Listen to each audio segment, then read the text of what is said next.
বাংলাদেশের চট্টগ্রাম বিভাগের আওতাধীন একটি উপজেলা হলো এই সীতাকুণ্ড উপজেলা। একটি উপজেলার পাশাপাশি এটা কিন্তু একটি চমৎকার সুন্দর পর্যটন স্পট। সীতাকুণ্ড এমন একটা প্লেস যেখানে কিনা পাহাড়, সমুদ্র, ঝর্ণা তিনটা জিনিসই একসাথে দেখতে পাও। এজন্য কিন্তু সীতাকুণ্ডে পর্যটকের সংখ্যা দিন দিন বেড়েই চলেছে। থাম্বনেল দেখে হয়তো আপনারা ভাবতেছেন মাত্র 1460 টাকায় কিভাবে ঢাকা থেকে সীতাকুণ্ড এবং সীতাকুণ্ডে থাকা সহ পর্যটন স্পটগুলো ঘুরে আবার ঢাকায় ব্যাক করা সম্ভব। আপনারা জাস্ট পুরো ভিডিওটা দেখতে থাকেন, আমি প্রমাণ সহ 1460 টাকায় কিভাবে সীতাকুণ্ডে 3 রাত 2 দিন থেকে আসলাম সেটা আপনাদেরকে শেয়ার করব। আপনাদের বাজেট যদি হয় 2000 থেকে 2500 টাকা, তাহলে কিন্তু আপনারা খুব সহজে সীতাকুণ্ড গিয়ে আবার ঘুরে আসতে পারবেন, তাও সেটা থাকা খাওয়া এবং সকল এন্ট্রি ফি সহ। তো চলুন গাইজ, হিসাবের কথাটি মাথায় রেখে আজকের ভিডিওটি শুরু করা যাক। আমাদের জার্নিটি শুরু হচ্ছে ঢাকার কমলাপুর রেলওয়ে স্টেশন থেকে। ঢাকা থেকে চট্টগ্রামগামী মেইল ট্রেনের টিকিট কিনে নিলাম 19 নম্বর টিকিট কাউন্টার থেকে। মেইল ট্রেনের টিকিটের ভাড়া পড়তেছে পার পার্সন 120 টাকা করে। এছাড়াও আপনারা শোভন চেয়ার কিংবা এসি কেবিনে করে যেতে পারবেন। তাছাড়াও আপনারা চাইলে বাসে করে কিন্তু খুব সহজেই যেতে পারবেন। সীতাকুণ্ড রেলওয়ে স্টেশনে নামার পরে কিন্তু আমরা প্রথমেই চলে আসি হোটেল চেক ইন করার জন্য। আর এইবার কিন্তু আমরা একটা ভিআইপি হোটেলে ছিলাম, আর হোটেলটার নাম হলো হোটেল 99 রেসিডেন্সিয়াল। এই হোটেল 99 রেসিডেন্সিয়াল কিন্তু সীতাকুণ্ডের মধ্যে বেস্ট একটা হোটেল, আর এই হোটেলটার অবস্থান কিন্তু একদম মেইন রোডের পাশেই। এই হোটেল 99 রেসিডেন্সিয়ালের ফেসবুক পেজ আমি ডিসক্রিপশন বক্সে দিয়ে রাখবো, আপনারা চাইলে দেখে আসতে পারেন। এইটা হলো গাইজ আমাদের রুম, দেখতে পাচ্ছেন এটা একটা সিঙ্গেল রুম। এটার ভাড়া পড়তেছে 1200 টাকা।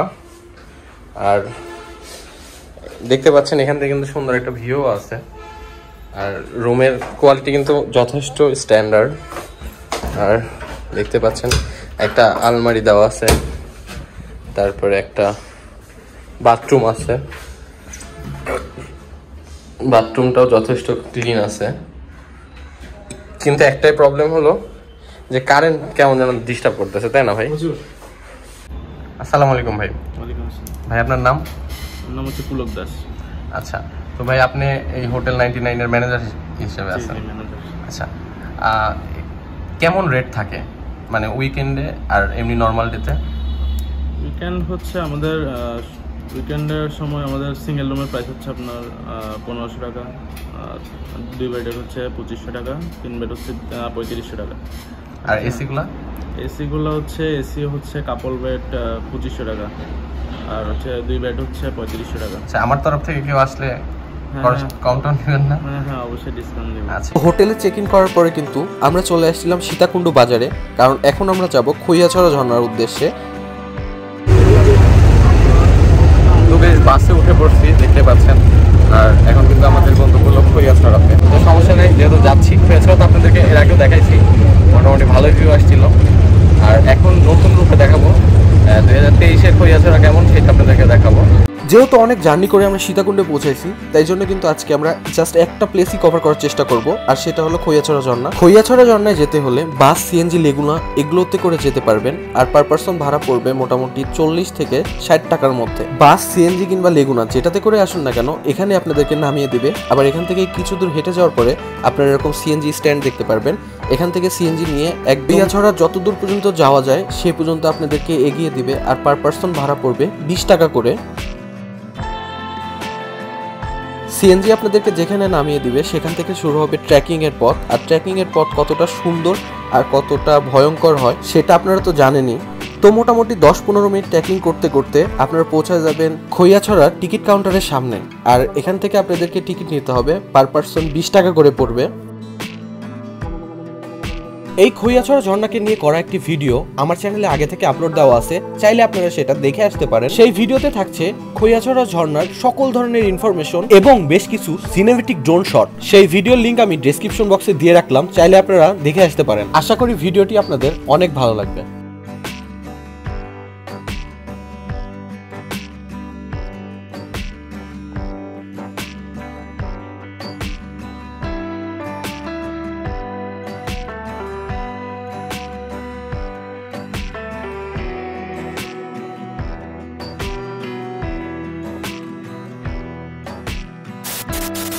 পরের দিন সকাল করে ঘুম থেকে উঠে আমরা রওনা দিই সীতাকুণ্ড ইকো পার্কের উদ্দেশ্যে, কেননা আজকে আমাদের 2টা প্লেস কভার করতে হবে। সীতাকুণ্ড থেকে সিএনজির মাধ্যমে আপনারা চলে আসতে পারবেন কিন্তু ইকো পার্কের এখানে, আর সিএনজি ভাড়া পড়বে পার পার্সন 20 টাকা করে।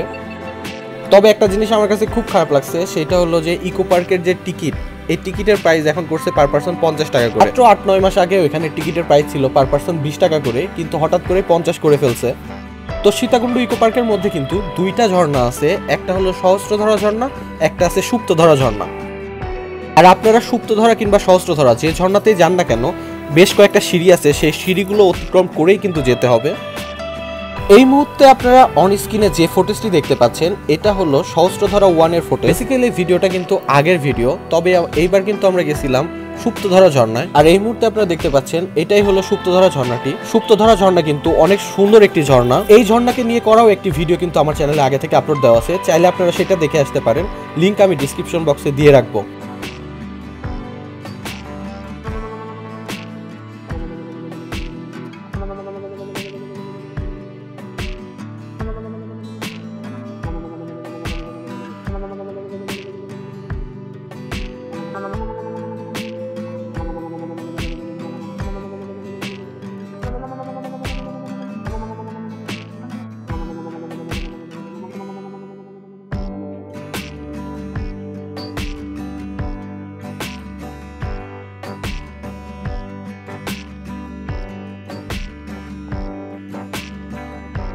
তো সুপ্তধরা ঝর্ণাটি শেষ করে কিন্তু আমরা আবার চলে আসি সীতাকুণ্ডু বাজারে। সীতাকুণ্ডু ইকো পার্ক থেকে বাজার পর্যন্ত আসতে সিএনজি ভাড়া করতেছে পার পার্সন 30 টাকা করে।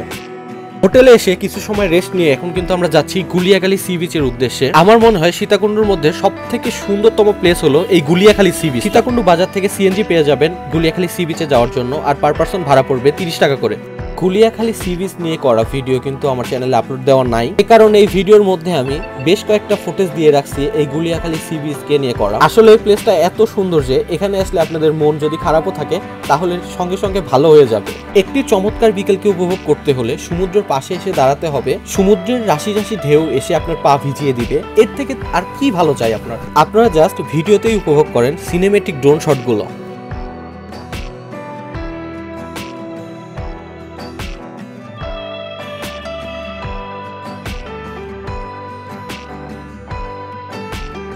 এই ভিডিওটি যদি আপনাদের ভালো লেগে থাকে লাইক দিয়ে পাশে থাকবেন, আর যদি চ্যানেলে নতুন হয়ে থাকেন সাবস্ক্রাইব করে সাথে থাকবেন। আর যারা যারা আগে থেকে আছেন তাদের তো অসংখ্য ধন্যবাদ। আমাকে কোনো কিছু জানাতে কিংবা পরামর্শ দিতে কমেন্ট করতে পারেন, আমি সবগুলো কমেন্টের রিপ্লাই দেওয়ার চেষ্টা করবো ইনশাল্লাহ।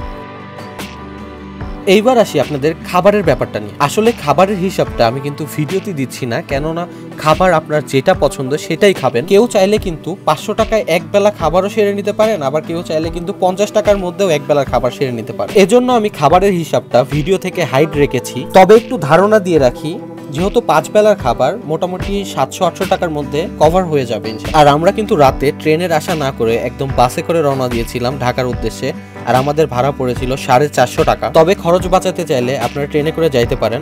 চলুন এইবার আপনাদেরকে হিসাবটি বুঝিয়ে দিই। ঢাকা থেকে সীতাকুণ্ড পর্যন্ত ট্রেন ভাড়া পড়েছিল পার পার্সন 120 টাকা করে। সীতাকুণ্ডতে এসে যে আমরা হোটেলটি নিয়েছিলাম ভাড়া পড়েছিল 1200 টাকা, তাহলে একজনের পড়তেছে 600 টাকা। সীতাকুণ্ড থেকে খৈয়াছড়া যাওয়ার সময় বাস ভাড়া পড়েছিল পার পার্সন 40 টাকা করে। বাস থেকে নেমেছি আমরা সিএনজিতে উঠেছিলাম, পার পার্সন ভাড়া পড়েছিল 20 টাকা করে। খৈয়াছড়া ঝর্ণায় যেতে হলে যে টিকিট কাটতে হয় পার পার্সন 20 টাকা করে লাগে। খৈয়াছড়া ঝর্ণা দেখে ব্যাক করার সময় সিএনজি ভাড়া আবার পড়েছিল 20 টাকা করে। সিএনজি থেকে নেমে বাসে করে আমরা যখন আবার সীতাকুণ্ডে ব্যাক করলাম তখন আবার ভাড়া পড়েছিল পার পার্সন 40 টাকা করে। পরের দিন সকালে ঘুম থেকে উঠে যে আমরা ইকো পার্কে গেলাম, ইকো পার্কে যেতে আমাদের পার পার্সন ভাড়া পড়েছিল 20 টাকা করে। ইকো পার্কের টিকিটের দাম পড়েছিল পার পার্সন 50 টাকা করে। ইকো পার্ক থেকে সিএনজিতে করে আমরা যে ব্যাক করেছিলাম সেই সিএনজি ভাড়া পড়েছিল পার পার্সন 30 টাকা করে। এর মাঝে আমরা কিছু সময় হোটেলে রেস্ট নিয়ে আবার রওনা দিয়েছিলাম গুলিয়াখালী সি বিচের উদ্দেশ্যে। আর গুলিয়াখালী যেতে সিএনজি ভাড়া পড়েছিল পার পার্সন 30 টাকা করে। এই গুলিয়াখালী সি বিচ দেখে আবার যখন আমরা সীতাকুণ্ডে ব্যাক করলাম তখন আমাদের সিএনজি ভাড়া পড়েছিল পার পার্সন 30 টাকা করে। আজকে রাতে যেহেতু আমরা ঢাকায় ব্যাক করব, ট্রেনের আশা না করে আমরা সরাসরি বাসে উঠে পড়ি। আমরা যে হোটেল 99 ছিলাম এটা নিচ দিয়ে কিন্তু প্রচুর বাস কাউন্টার আছে, এজন্য কিন্তু আমরা ট্রেনের আশা না করে সরাসরি বাসে উঠে পড়ি। এর থেকে খরচ কমাতে হলে আপনাদেরকে ট্রেনে করে ভ্রমণ করতে হবে। এইবার সম্পূর্ণ হিসাবটা আরেকবার করে বলে দিই। ট্রেন ভাড়া পড়েছিল 120 টাকা, বাস ভাড়া পড়েছিল 40 টাকা, সিএনজি ভাড়া পড়েছিল 20 টাকা, খৈয়াছড়া ঝর্ণার এন্ট্রি টিকিট পড়েছিল 20 টাকা, সিএনজি ভাড়া পড়েছিল 20 টাকা এবং ফিরতি পথে বাস ভাড়া পড়েছিল 40 টাকা। সব কয়টি একসাথে যোগ করলে হচ্ছে 260 টাকা। এইবার একটু পরের দিনের হিসাবটা আপনাদেরকে দিই। সিএনজি ভাড়া পড়েছিল 20 টাকা, টিকিট পড়েছিল 50 টাকা, সিএনজি ভাড়া ব্যাক করার সময় পড়েছিল 20 টাকা। গুলিয়াখালীতে যাওয়ার সময় সিএনজি ভাড়া পড়েছিল 30 টাকা, আসার সময় পড়েছিল 30 টাকা,